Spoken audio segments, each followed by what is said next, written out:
Assalamualaikum warahmatullahi wabarakatuh. Waalaikumsalam Waalaikumsalam warahmatullahi warahmatullahi wabarakatuh. Selamat malam, salam sejahtera untuk kita semua. Salam, Om Swastiastu, Namo Buddhaya, salam kebijakan. Yang terhormat Ibu Nela Widyastuti, Esos MIKOM. Yang terhormat para narasumber sekalian, antara lain Adinda Cantika Lestari, dan juga Gilang Sastra Jajuli, dan seluruh peserta webinar yang hadir malam hari ini. Alhamdulillah, puji syukur kita panjatkan karena berkat rahmatnya kita masih bisa berkumpul untuk bersama-sama menimba ilmu dari para narasumber yang luar biasa ini. Meskipun harus dilaksanakan secara online, semoga kita tetap sehat selalu. Sebelumnya izinkan saya memperkenalkan diri. Saya R. Muhammad Rahman, mahasiswa semester 2 dari Ars University, Prodi Ilmu Komunikasi, yang akan memandu webinar ini sampai selesai. Sebelumnya saya bacakan dulu susunan acara pada malam hari ini. Yang pertama pembukaan, lalu sambutan. Yang ketiga ada materi dari kedua narasumber, lalu ada sesi tanya jawab, dan juga yang terakhir ada penutupan. Selanjutnya memasuki acara inti, yaitu pemaparan materi oleh narasumber, sekaligus diskusi dan tanya jawab, yang dipandu secara langsung oleh Sandi Muhammad Zailani, selaku moderator. Kepada Sandi Muhammad Zailani disilakan.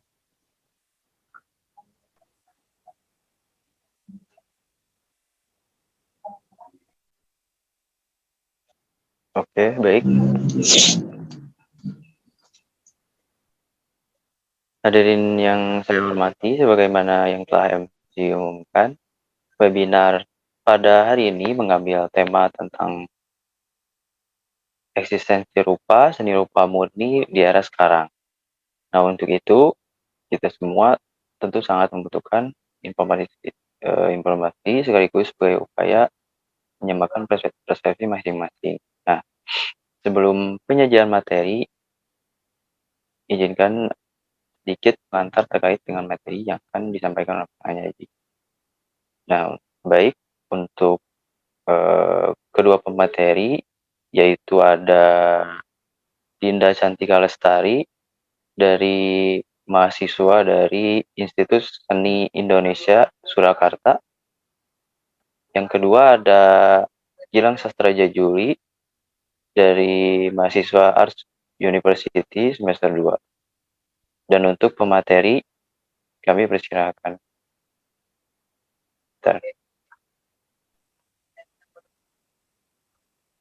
Baik, terima kasih atas kesempatannya, Pak Sandi. Mungkin kita di sini akan membahas tentang seni rupa dahulu. Apa itu seni rupa? Merupakan karya seni yang dinikmati pada keindahan yang dapat dirasakan dengan panca indera kita. Penjelasan tentang lebih jelasnya apa itu seni sebenarnya cukup sulit karena kemajuan dan beragamnya teknologi, banyak ragam dan zaman membuat kita sulit untuk mendefinisikannya. Dan tentu saja mempunyai fungsi mulai dari fungsi individu sebagai kepuasan batin yang dirasakan oleh sang pencipta karya, sebagai juga pengekspresian dirinya dengan karya. Yang kedua, fungsi sosial adalah kepuasan batin yang dapat dirasakan oleh masyarakat dari suatu karya seni yang mereka lihat maupun rasakan. Ada juga kebutuhan emosional, sarana komunikasi, edukasi, dan pelestarian budaya. Mungkin lebih jelasnya akan diperjelas oleh Kak Dinda. Silakan Kak Dinda. Terima kasih atas sebelumnya kesempatan dari Kak Gilang dan Kak Sandi dan Kak Rahman selaku MC. Jadi saya ingin meneruskan, jadi apa sih fungsi dari seni rupa itu? Yang pertama dari fungsi individual kan. Individual yang sebagai kepuasan batin dirasakan oleh pencipta. Terus yang kedua fungsi sosial sebagai apa sih yang dirasakan masyarakat gitu kan tentang suatu karya seni tersebut. Terus yang kedua itu adalah kebutuhan emosional. Jadi kebutuhan emosional dari fungsi seni rupa tersendirinya itu Misalkan kita pencipta karya itu akan menunjukkan emosional mereka di suatu karya itu, yang diharapkan para masyarakat bisa mendapatkan hal-hal dari karya itu gitu kan. Terus yang kedua itu sarana komunikasi. Jadi fungsi dari sarana komunikasi itu kayak karya itu tersebut berkomunikasi seperti misalkan untuk mengkritik atau saran-saran bagi politik, bisa ekonomi, bisa budaya, bisa apapun itu. Jadi untuk sarana komunikasi tersebut, misalkan kalau di era sekarang, bisa dari berbagai media apapun. Misalkan media pertelevisian, video, bisa film, itu juga bisa termasuk seni rupa murni tersebut gitu loh, dari sarana komunikasinya. Terus yang ketiga itu edukasi. Jadi edukasi bisa dari sekolahan. Misalkan seni rupa itu sebagai contoh deh, nanti saya ini akan beredukasi tentang karya seperti workshop. Jadi workshop untuk anak-anak disabilitas gitu kan. Edukasinya adalah kayak gimana sih cara mereka berinteraksi dengan karya gitu kan. Bisa lebih memancarkan indera mereka gitu kan. Sebagai sarana pendidikan mereka gitu. Mulai dari indera penglihatan tuh biasanya warna ataupun bentuk gitu kan. Terus bisa indera pendengar dari gimana sih cara kita menjelaskan ke mereka gitu, gimana cara mereka menyampaikannya gitu. Terus ada indera penciuman. Kalau misalkan bagi contoh nanti saya workshop tuh, indera penciuman bisa catnya tuh ada wanginya gitu. Jadi tuh dia ada interaksi indera-indera mereka gitu, semuanya main. Edukasinya itu. Terus yang keempat itu pelestarian budaya. Pelestarian budaya fungsinya itu ya untuk melestarikan budaya-budaya seperti Jawa, Bali, atau sebagai contoh tuh teman saya, dia mengusut tema karyanya tuh tarian, seni tari. Terus bisa juga dari lukisan misalkan alam dari daerah mereka masing-masing gitu kan, budayanya. Terus kayak setiap daerah pasti punya budaya tersendiri kan, dari seni apapun itu, misalkan seni tari, lukis, terus juga pementasan, teater, juga mungkin ada ketoprak, salah satu daerah di Jakarta itu. Terus selanjutnya itu adalah bagian-bagian dari seni rupa. Mungkin Kak Gilang bisa nih jelasin apa sih seni rupa murni itu, ada apa aja sih? Oke, baik Kak Dinda, terima kasih. Jadi bagian-bagian seni rupa murni itu ada seni lukis yang proses terbentuknya gagasan, bentuk, pengetahuan, dan kemampuan. Seni lukis juga telah mengalami perkembangan yang pesat mulai dari zaman prasejarah dengan cap art atau coret-coretan dinding. Dimulainya dari ritual zaman Yunani, terus Romawi, Byzantium, Barok, dan Rokoko. Tanda mulainya pengaruh kesenian itu dimulai dari Italia, Renaissance, seni modern. Terus ada juga aliran seni lukis, naturalisme, realisme, impresionisme, ekspresionisme, terus ada romantisme, surrealisme, dan juga abstrak, kubisme, dadaisme, dan pop art. Mungkin lebih jelasnya boleh Kak Dinda dan boleh juga diberikan contohnya, Kak Dinda. Oke, jadi aliran seni lukis. Sebenarnya aliran seni lukis itu banyak banget. Apalagi mulai dari zaman dari terbentuknya seni murni gitu kan. Dimulai dari prasejarah seperti kayak lukisan-lukisan di dinding goa gitu-gitu kan. Terus aliran-aliran seni lukis apa aja sih yang terkenal gitu kan di sini? Yang pertama biasanya itu ada naturalisme. Naturalisme bisa kita lihat di layar gitu kan. Gambar pertama, kedua, dan ketiga. Nah, itu naturalisme itu adalah karya seni yang biasanya tuh mengusut tema alam. Ataupun bisa dari self-portrait. Misalkan dari wajah seseorang, tokoh-tokoh, misalkan seperti itu. Tapi lebih banyak naturalisme itu adalah alam. Mau alam pemandangan, terus kayak alam mungkin hewan-hewan gitu. Bisa dibuat seperti naturalisme. Jadi naturalisme itu biasanya terkenal pada abad-abad awal ya. Itu dia lebih ke benar-benar awal dari aliran-aliran seni lukis. Jadi apa yang dilihat kita, pandangan kita ke alam gitu, kita gambar gitu. Dan naturalisme itu bisa juga kayak kita tuh memperindah lukisan tersebut gitu.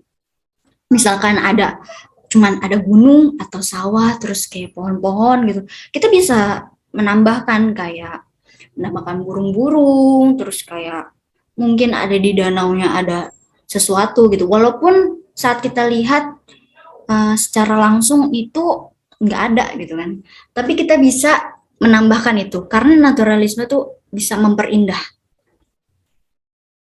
Nah, terus juga kayak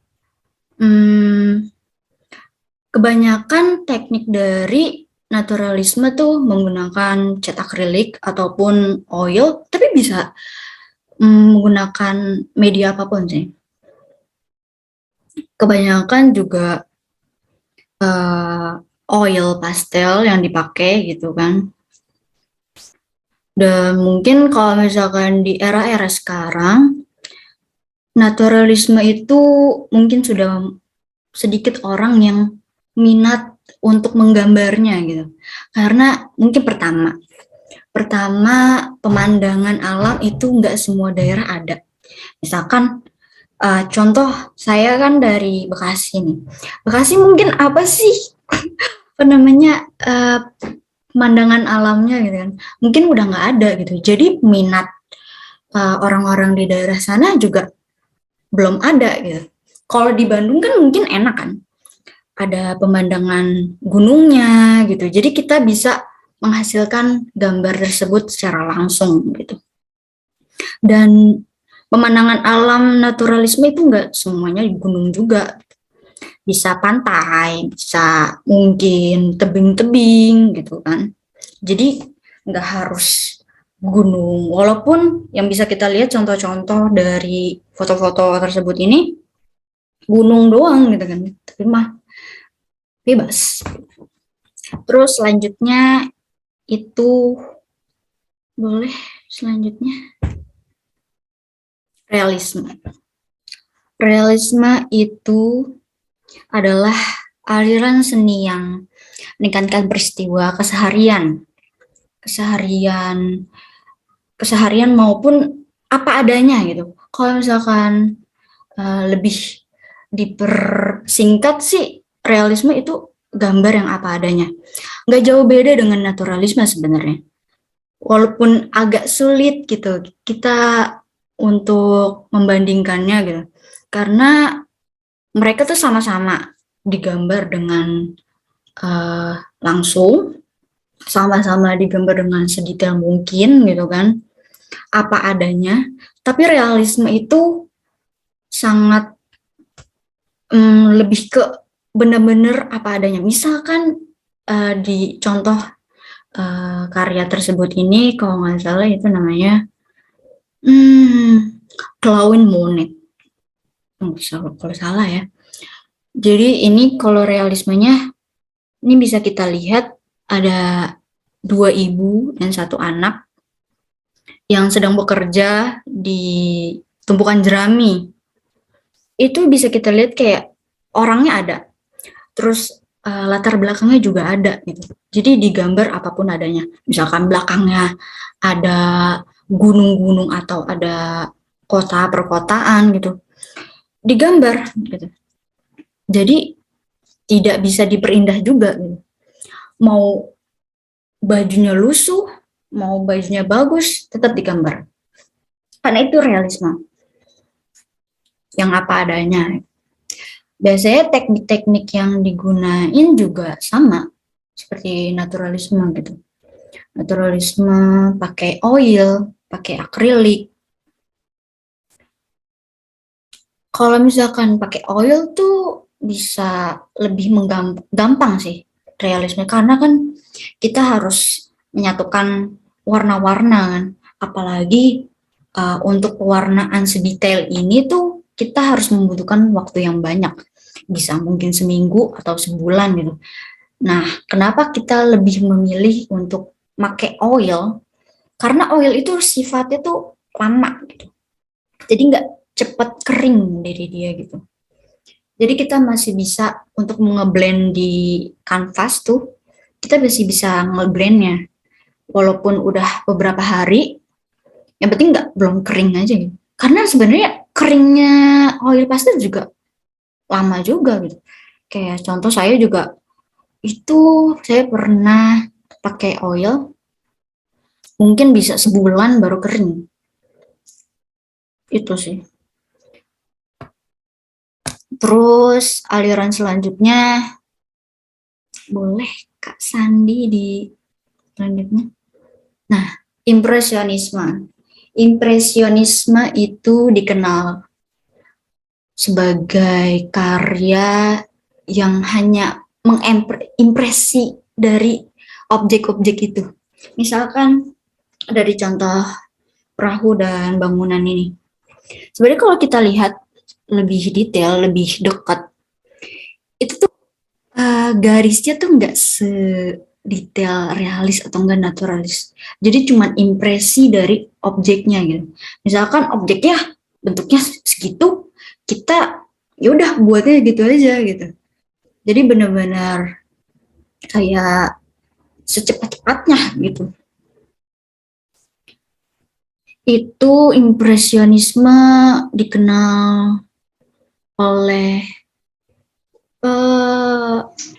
Van Gogh. Van Gogh itu adalah tokoh impresionisme. Impresionisme juga kayak nggak jauh beda dengan ekspresionisme.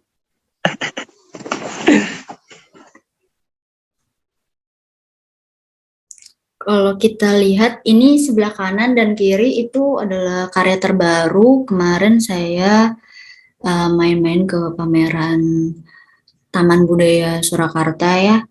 Itu ada salah satu seniman yang impresionisme gitu. Mungkin kalau kita lihat dari jauh, kelihatannya tuh kayak potret, kayak mungkin halus banget gitu kan. Sebenarnya kalau misalkan kita dilihat lebih dekat lagi, itu tuh hanya impresi-impresinya gitu. Jadi kayak misalkan nggak terlalu lurus, tapi tuh kelihatannya lurus gitu. Nah, selanjutnya itu ekspresionisme. Kak Sandi, tolong selanjutnya.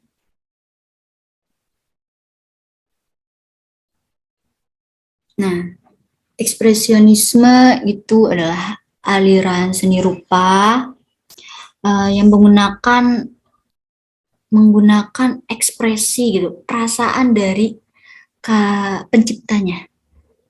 Pencipta karyanya seperti contohnya tokoh di Indonesia yang paling terkenal dari aliran ekspresionisme itu Avandi. Bisa kita lihat ekspresionisme tuh garisnya sangat liar, benar-benar kayak dilihat tuh perasaan-perasaan si Avandi menorehkan kuasnya itu benar-benar kuat banget. Ekspresionisme itu juga sudah agak melenceng jauh dari naturalisme dan realisme ya, karena dia benar-benar cuman mengandalkan perasaan mereka menaruh kuas gitu. Terus juga kayak bisa dilihat warna-warna dari ekspresionisme tuh sangatlah bebas nih. Nggak kayak naturalisme dan realisme tuh harus benar-benar warna itu. Ekspresionisme tuh bisa bebas, kayak bisa merah, kuning, atau apapun gitu. Dan ekspresionisme tuh banyak yang dilihat itu juga bertekstur. Kalau misalkan kalian main-main ke pameran, terus ada karya seni yang menggunakan aliran ekspresionisme, misalkan kalau kita lihat itu bertekstur, kayak catnya tuh timbul gitu. Karena mereka tuh ya udah apa semau mereka, sebebas mereka memainkan kuasnya gitu kan. Terus juga ekspresionisme itu banyak sih sekarang, seniman-seniman sekarang menggunakan ekspresionisme. Banyak juga di pameran itu, yang gambar di sebelah kiri juga termasuk pameran di Taman Budaya Surakarta ya, kemarin tanggal 16 Juli. Saya main-main di sana gitu. Dan masih banyak juga karya-karya lainnya gitu. Terus selanjutnya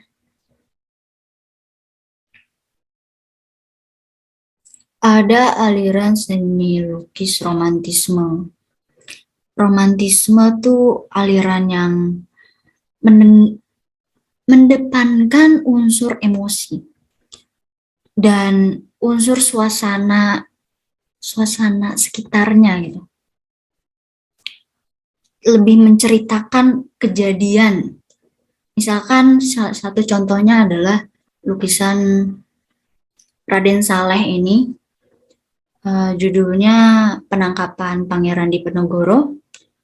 Itu bisa kita lihat di tengah-tengahnya itu adalah Pangeran Diponegoro yang diusir. Penangkapan oleh masyarakat, oleh juga tentara-tentara Belanda saat itu ya. Kita bisa ngelihat di sana tuh ada suasananya. Suasana dari tentara Belanda yang ingin membawa Pangeran Diponegoro, dan itu juga ada masyarakat yang memohon-mohon, dan banyak ekspresi juga di dalam satu karya itu gitu kan. Romantisme tuh lebih mendepankan suasananya, keramaian dari karya tersebut. Biasanya ciri-cirinya emang seperti itu gitu. Ramai, penuh dengan ekspresi, penuh dengan muka-muka para tokoh gitu kan. Bisa menggambarkan, jadi kita bisa ngelihat nih, ini kejadian apa sih, ada apa sih gitu kan. Itulah romantisme gitu. Nah, selanjutnya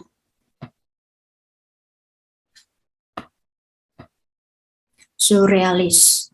Nah, surrealis itu aliran yang kalau saya sebutnya adalah aliran seni lukis yang berasal dari dunia mimpi. Surrealis juga di era sekarang tuh banyak seniman-seniman yang menggunakan surrealis karena lebih imajinasi orang-orang lebih dapet di surrealis gitu kan. Apalagi para seniman gitu. Beberapa seniman saya juga kenal mulai dari kakak tingkat ataupun dari tokoh-tokoh di Surakarta juga banyak surrealis. Jadi surrealis itu sebenarnya menggambarkan mimpi dari sang pencipta gitu kan. Misalkan salah satu contoh tersebut gitu kan. Mungkin kita ngelihatnya kayak apa sih kok jalan dinding bisa meleleh gitu kan. Terus ada meja ditumbuhin oleh pohon gitu. Kita nggak bakalan dapet gitu logikanya kayak apa gitu. Karena karya ini didapat emang dari mimpi gitu kan. Mimpi itu tidak nyata gitu kan. Seperti fiksi. Jadi kebebasan para seniman-seniman sekarang tuh lebih ke surrealis karena bebas menggabung-gabungkan elemen-elemen gitu. Terus juga kayak bisa menggabungkan aliran-aliran seni lukis lainnya. Seperti kayak realis, dia bisa menambahkan realis di sana, bisa menggambarkan kayak ekspresionisme juga menambahkan itu. Dan kayak untuk mengartikan sebuah karya surrealis tuh cukup sulit. Karena kita nggak bisa tahu secara gamblang seperti romantisme yang udah kelihatan nih kegiatannya apa sih, kejadian apa sih di dalam karya tersebut gitu. Tapi surrealisme kita belum tentu bisa mengartikan sendiri gitu. Kayak apa sih artinya jam dinding kayak gitu kan. Dan kayak pengartian dari sang penciptanya mungkin berbeda juga dari audiens gitu. Karena ya sebenarnya untuk mengartikan sebuah karya itu nggak harus misalkan nggak harus kayak oh ini tuh lagi sedih gitu kan karyanya, nggak bisa juga gitu. Karena kembali lagi ke audiens yang ingin apa yang dirasakan gitu kan dari karya tersebut gitu. Mungkin emang kelihatannya tuh karya tersebut berwarna merah atau apa gitu kan. Tapi mungkin ada audiens yang dapatnya itu warna merah itu adalah cinta, mungkin seperti itu gitu kan. Jadi kalau misalkan ditanya, lu ngerti gak sih ke pameran gitu, artinya apaan gitu. Ya, kalau misalkan ke pameran, lu bisa menyampaikan aja gitu, apa sih yang dirasa aja gitu. Gak harus lu ngerti seni bla bla bla gitu. Kita kayak menggunakan perasaan aja gitu. Saat ngelihat karya tersebut, kayak gimana, apa yang dirasa gitu. Kayak gitu sih. Terus selanjutnya aliran seni lukis abstrak. Nah, abstrak ini adalah karya seni yang acak, yang ada pengertiannya, tapi visualnya itu terbentuk dari gabungan-gabungan dari unsur-unsur seni. Misalkan unsur-unsur seni itu ada bentuk, titik, garis, bidang, warna, ruang. Jadi abstrak tuh benar-benar misalkan sang pencipta tuh lebih suka ke warna dan bentuk-bentuk atau geografis. Misalkan kayak contoh karya tersebut nih, yang kita lihat kayak permainan warna di situ ada juga. Terus permainan dari geometriknya, bidang-bidang bisa kita lihat ada persegi, ada garis-garis juga gitu. Dan lebih ke visualnya aja gitu kan. Dan mungkin lebih sulit juga untuk mengartikan karya tersebut karena itu abstrak dan kita hanya bisa merasakan aja gitu kan. Nah, selanjutnya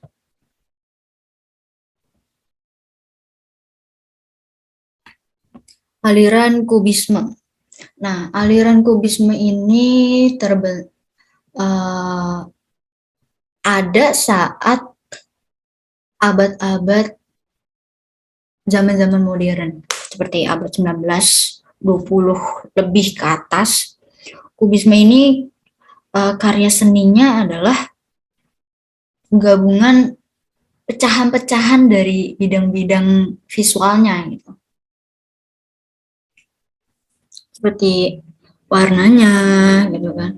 Mungkin kubisme tuh lebih aliran yang seperti geometrik ya, bidang-bidangnya kayak persegi, mungkin bisa ada lingkaran di sana gitu. Lebih modern daripada naturalis ataupun realis. Terus selanjutnya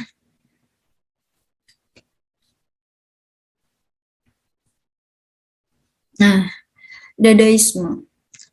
Dadaisme itu adalah karya seni yang kebanyakan untuk mengkritik sebuah kayak mungkin isu-isu dari isu sekarang, isu politik, ekonomi, dan lain-lain gitu. Dan aliran ini juga termasuk seni rupa modern ya.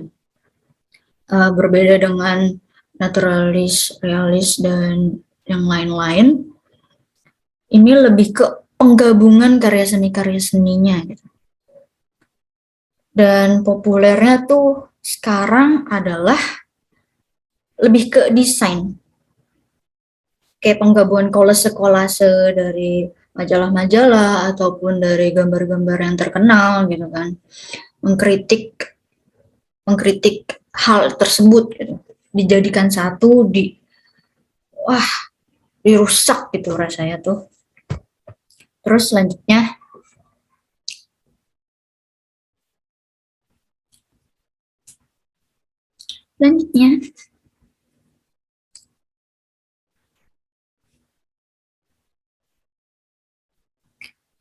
adalah aliran pop art. Pop art ini juga termasuk dari seni modern ya. Bisa kita lihat dari contoh gambar ini lebih mengedepankan kayak warna-warnanya lebih modern, lebih terlihat warna-warni gitu. Dan karakteristiknya adalah warna-warnanya seperti di komik-komik gitu kan. Seperti kayak yang di sebelah kanan itu penggabungan dari warna-warnanya, juga penggabungan dari objek-objek itu, terus juga di sebelah kirinya itu kita lihat suatu kehidupan ya. Bisa dibilang itu seperti artiannya adalah ada kehidupan saat lahir, terus kehidupan saat menemukan kasih, dan kehidupan saat kita sudah tidak ada. Pop art juga udah bisa kita lihat di karya-karya modern sekarang. Kayak misalkan di desain, itu sudah mulai banyak juga, dan kebanyakan juga menggunakan aliran pop art ini gitu dibandingkan dari naturalis atau realis gitu, karena mungkin menganggap juga udah ketinggalan zaman juga gitu kan. Sekarang tuh yang kita dapat ya kebebasan aja sih, Karena kalau misalkan dari kita simpulin dari aliran seni naturalis ataupun realis, itu tuh dia punya suatu syarat tersendiri. Misalkan kalau naturalis harus pemandangan alam dan masih bisa diperindah gitu kan. Kalau realis itu benar-benar apa adanya. Syaratnya ya udah warnanya kayak begitu, bentukannya harus kayak gitu, terus juga komposisi dari karya juga harus seperti itu. Kalau pop art kita membebaskan gitu. Bener-bener sekarang tuh seniman-seniman kayak membebaskan apa yang dia pengen gitu sih. Nah, selanjutnya adalah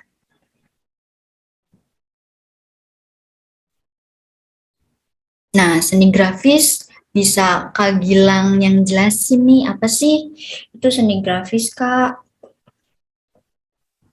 Oke, baik. Makasih Kak Dinda. Mungkin sedikit tentang seni grafis. Seni grafis adalah cabang seni rupa yang proses pembuatan karyanya menggunakan teknik cetak, biasanya di atas kertas, kecuali pada teknik monotype. Prosesnya mampu menciptakan salinan karya yang sama dalam jumlah banyak yang disebut dengan proses cetak. Tiap salinan karya dikenal dengan impression. Nah, mungkin contohnya Kak Dinda bisa ditunjukkan atau bisa dijelaskan teknik-tekniknya apa aja gitu, yang lebih jelasnya.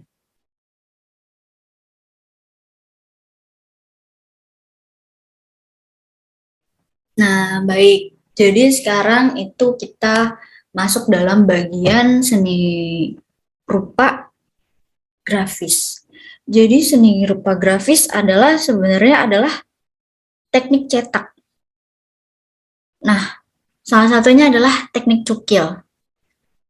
Teknik cukil tuh apa sih? Kayak teknik cukil tuh cetak tinggi. Jadi kita biasanya tuh tekniknya adalah menggunakan PDF atau enggak lino. Lino tuh sifatnya teksturnya tuh seperti kayak spons tapi lebih padat. Nah, alat-alat yang biasa kita gunain adalah alat cukil. Oh, mungkin saya nggak ada contoh dari alat cukilnya, saya lupa bawa. Jadi itu mencukil gambar seperti kita, contohnya adalah bukan sablon, stempel.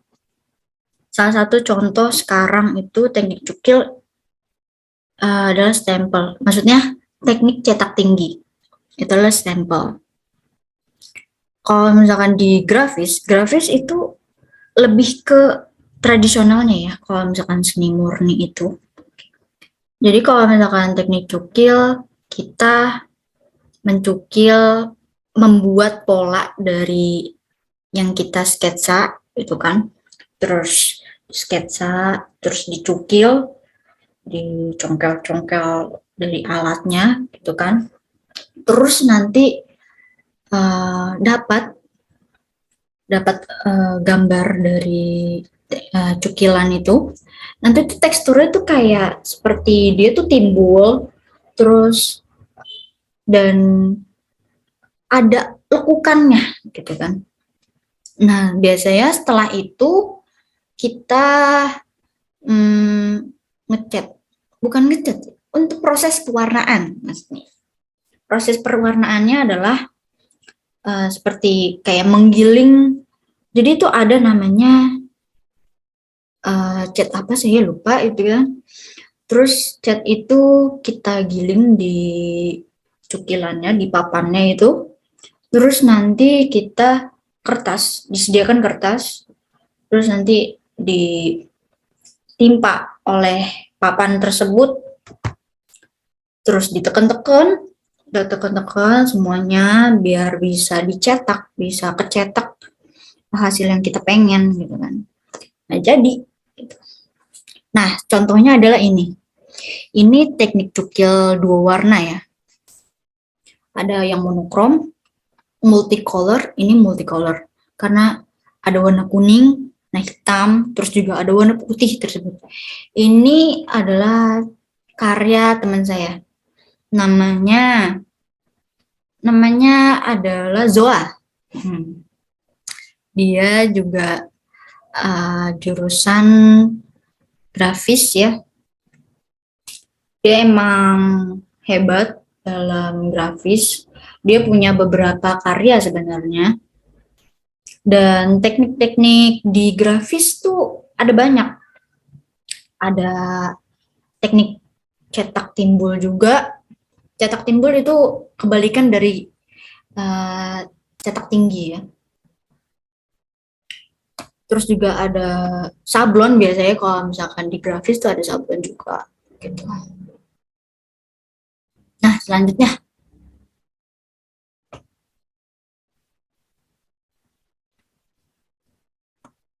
Nah, seni patung, Kak Gilang. Apa sih seni patung tuh?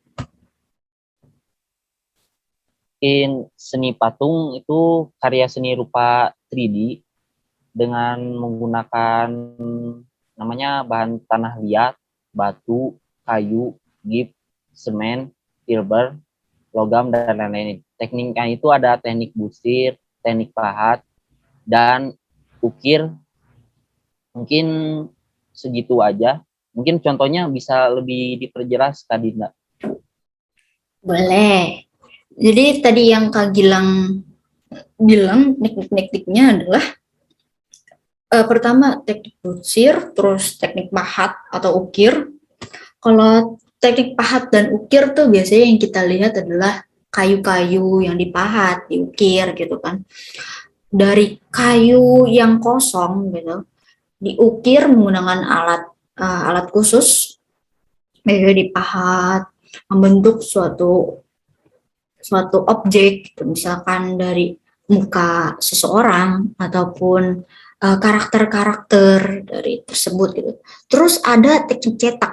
Teknik cetak tuh biasanya dari gipsum ataupun semen atau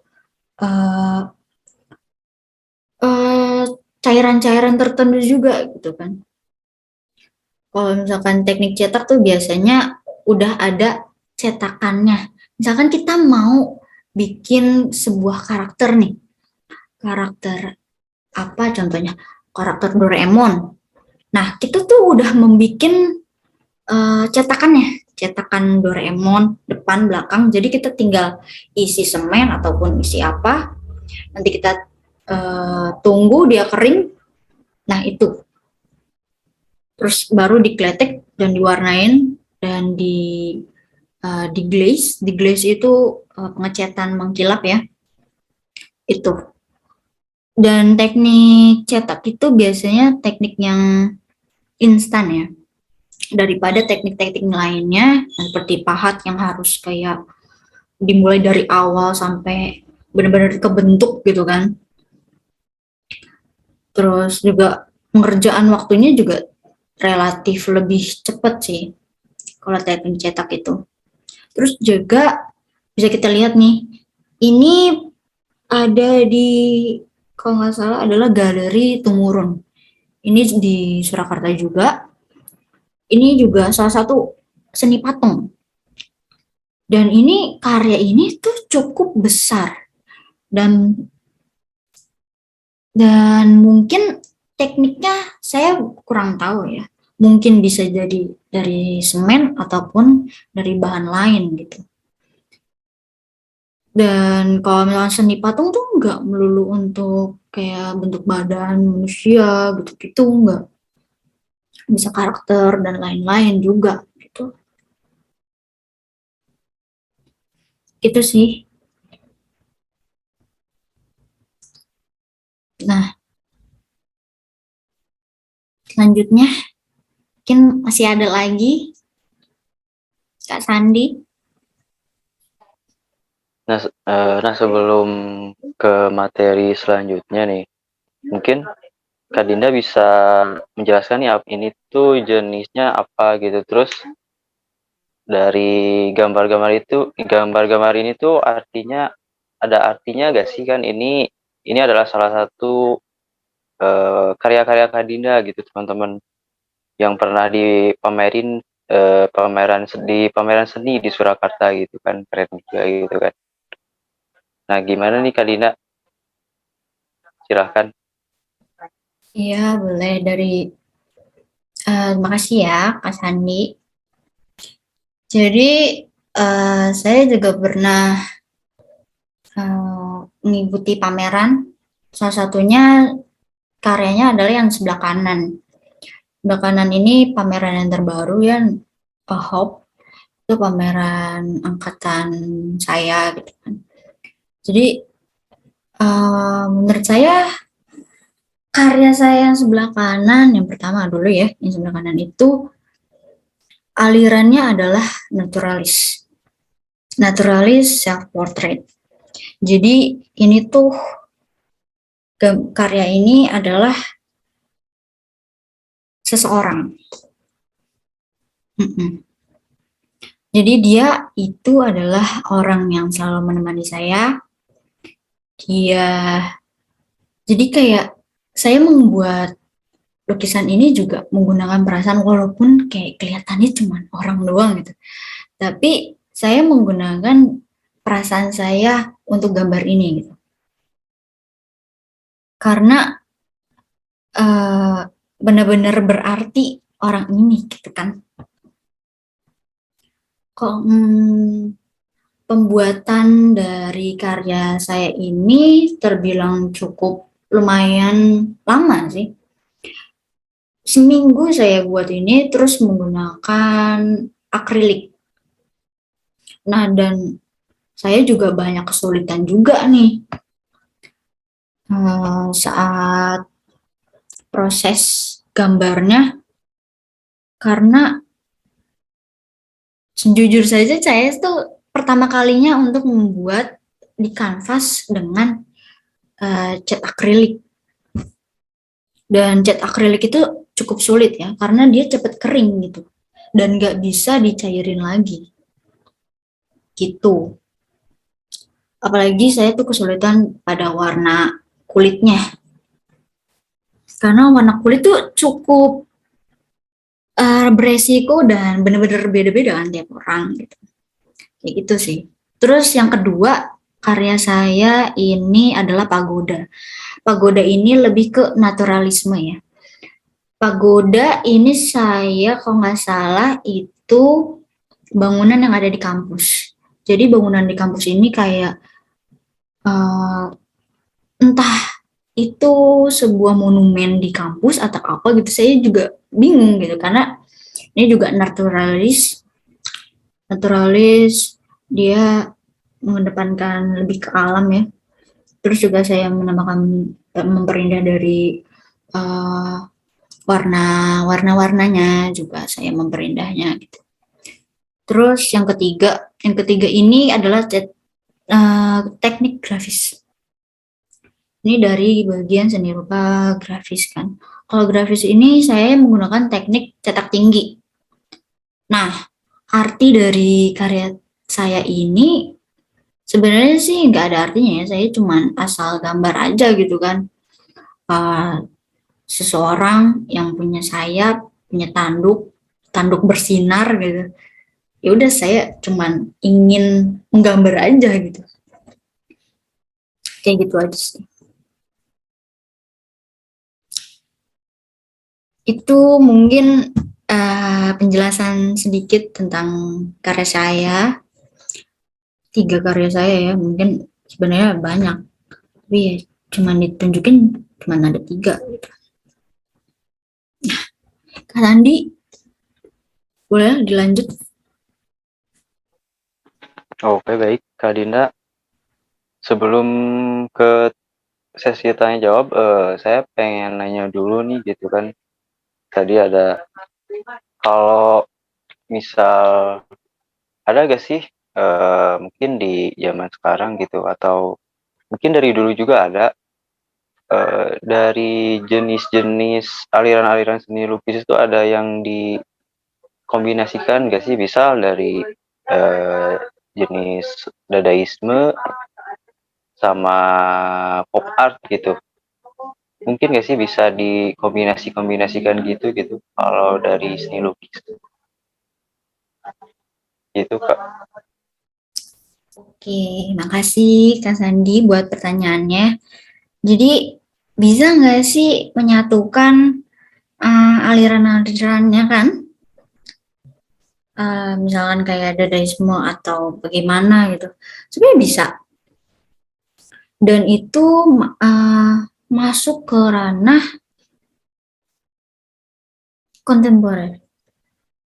Dia tuh menggabungkan beberapa aliran kayak tadi yang saya jelasin tuh surrealis. Surrealis tuh bisa menggabungkan karya dari aliran realis kayak misalkan yang tadi contoh pertama dari surrealis tuh alamnya itu dari naturalis. Terus selebihnya itu seperti ada unsur-unsur pop artnya gitu kan, kayak bentuknya tuh bener-bener berbeda-beda gitu. Dan biasanya tuh kalau misalkan penggabungan aliran-aliran itu banyak menggunakan bahan-bahan. Kayak misalkan dalam satu kanvas gitu, bisa menggunakan kayak krayon atau bisa digunain buat pensil, terus disatuin sama cat akrilik, itu disebut mix media ya. Jadi mix media itu bisa penggabungan dari alat-alat lukisnya gitu. Dan pengartiannya juga tergantung dari pencipta karya tersebut juga sih gitu. Nah, apa bisa diperjelas, Kak Sandi? Apa sudah jelas? Apa ada yang mau ditanyain lagi nih? Atau mungkin yang lain mau nanya? Boleh. Ya mungkin dari teman-teman yang lain mungkin ada rasa penasaran atau gimana gitu, pengen nanya seputar seni gitu. Mungkin ada gitu. Bisa silahkan.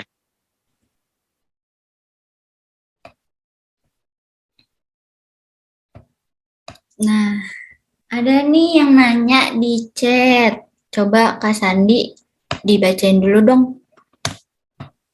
Boleh Kak, bentar. Baik, dari Rapi Herdiansah. Kak Dinda, saya mau bertanya nih, apa saja tips supaya bisa tepat dalam pemilihan warna dan biar seimbang warnanya di setiap gambar gitu. Nah, apalagi setiap warna mempunyai moodnya sendiri gitu. Terima kasih. Makasih Raffi nanya. Jadi kayak apa sih tipsnya biar seimbang warna gitu kan? Jadi untuk penyeimbangan warna ada yang dinamakan color theory. Color theory itu adalah unsur-unsur dari warna gitu. Misalkan yang kita tahu dari pelajaran-pelajaran saat sekolah gitu, ada warna primer, sekunder. Terus juga kalau misalkan color theory itu ada pendiagonalan warna gitu kan. Jadi gimana sih kayak biar seimbang gitu, misalkan kita moodnya lagi sedih nih. Nah, biasanya warna-warna untuk mood kesedihan itu biasanya kan warna-warna yang dingin seperti biru, terus ada hijau gitu. Jadi kayak bisa dipelajarin lagi sih color theory itu namanya. Kayak ada color theory yang unsurnya dingin, terus ada juga warna panas. Warna panas tuh biasanya untuk menggambarkan keceriaan atau kemarahan atau yang lain-lain. Terus kayak buat seimbanginnya gimana sih? Kayak misalkan warna hijau sama ungu bisa disatuin gak sih? Bisa. Bisa dengan kayak menggabungkan warna-warna lain gitu. Jadi warna ungu itu kalau misalkan kita pelajarin pencampuran warna, ada warna apa? Ada warna merah sama biru, jadinya ungu kan. Nah, warna hijau itu ada warna kuning sama warna biru. Nah, biar seimbang gimana? Nah, kan dari dua warna itu sama-sama ada warna biru kan. Jadi kita bisa mencampur-campur warna lagi nih dari warna biru, misalkan warna merah jadi ungu kan ya. Warna biru ke warna apa gitu kan. Dicampur-campur aja gitu. Jadi kayak persamaannya itu. Misalkan dari warna-warna sekundernya gitu kan.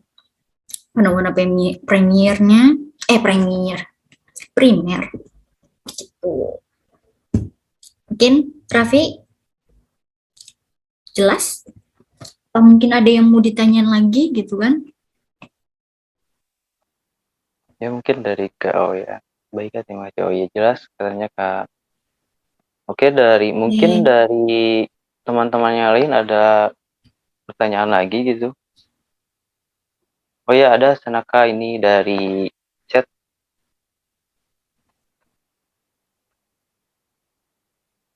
Selamat malam Kak Dinda.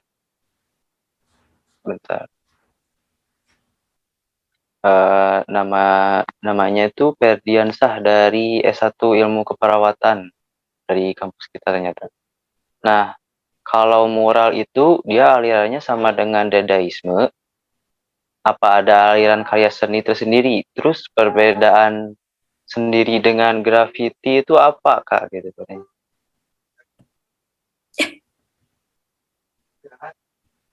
Kok bentar. Kok layarnya?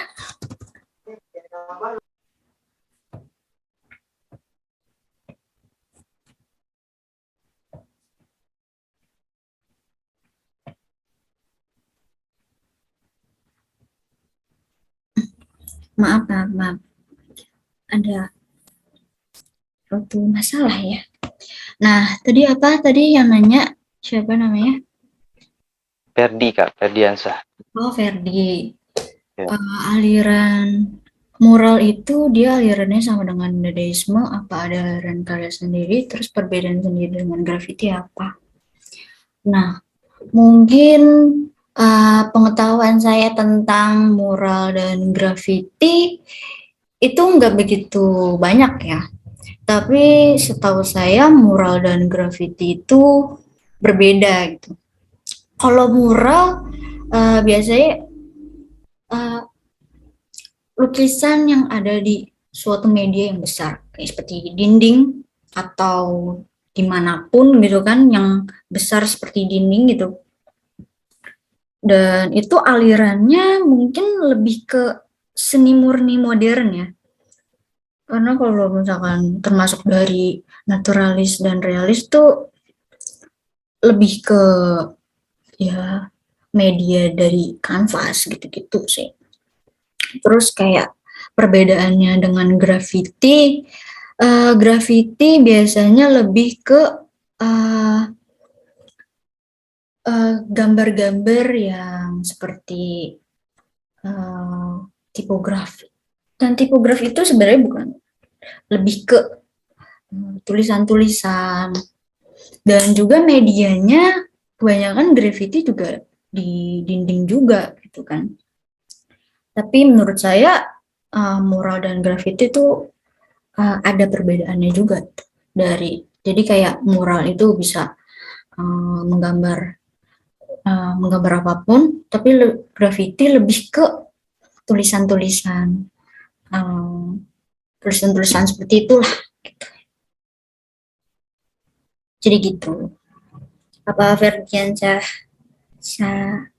paham atau mungkin enggak kok Kak, enggak kayak gitu. Mungkin bisa Ferdiansyah sharing, menurut Ferdiansyah gimana sih mural atau graffiti gitu, atau udah cukup? Mungkin udah cukup Kak karena durasinya sudah mau habis nih gitu kan. Oh iya. Oke. Mungkin dari Kak Dinda mungkin ada kata-kata terakhir mungkin untuk yang teman-teman yang penasaran nih gitu kan, pengen belajar seni gitu. Itu aja. Terus kata-kata saya sih, saya cuma bilang kayak seni itu bisa dipelajari di mana aja ya. Kayak nggak harus ke kampus, walaupun saya juga kuliahnya tentang seni gitu kan. Tapi seni itu bisa di mana saja gitu. Terus juga belajar dimanapun juga gitu kan. Terus juga jangan takut untuk gambar. Misalkan, gambar gue jelek apa gimana gitu. Ya nggak apa-apa, itu adalah pengekspresian diri gitu kan. Jadi seni itu bebas. Kamu mau apa? Berasa. Yang penting kamu bisa mengekspresikan diri kamu. Gitu sih. Dan semangat ya buat yang pengen mempelajari seni atau mulai belajar menggambar lah atau apa gitu. Apa pede aja. Gitu sih. Nah, Kak Sandi, Kak Rahman, gimana? Baik, mungkin segitu aja. Mungkin terima kasih atas kehadiran teman-teman untuk hadir di webinar eksistensi rupa, seni rupa era sekarang ini. Nah, untuk mungkin terima kasih juga kepada Adinda dan juga Kak Gilang untuk berisi materi kali ini. Mungkin buat penutupan dari MC dari Kak Rahman. Silakan Kak Rahman. Iya. Alhamdulillah kita udah sampai di penghujung acara. Terima kasih banyak buat narasumber, moderator, serta seluruh peserta yang menyimak acara ini dari awal sampai akhir. Semoga banyak ilmu yang didapat dan bisa bermanfaat. Ini sebelum kita tutup acara ini, boleh kita foto bareng dulu ya? Oh, yang bisa on cam, silakan on cam. Mau kita ada foto bareng dulu. Ya.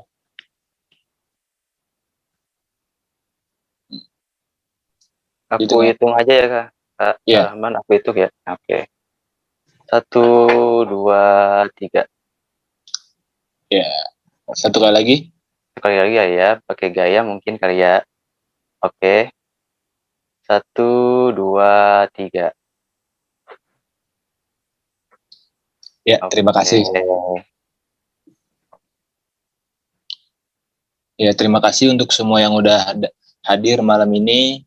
Saya mewakili panitia yang bertugas menyampaikan mohon maaf atas salah kata atau perbuatan.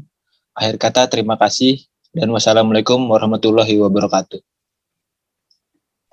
Waalaikumsalam warahmatullahi Terima kasih Kak Dinda. Sama, makasih ya udah datang. Terima kasih yang udah hadir ya semuanya. Terima kasih. Bye.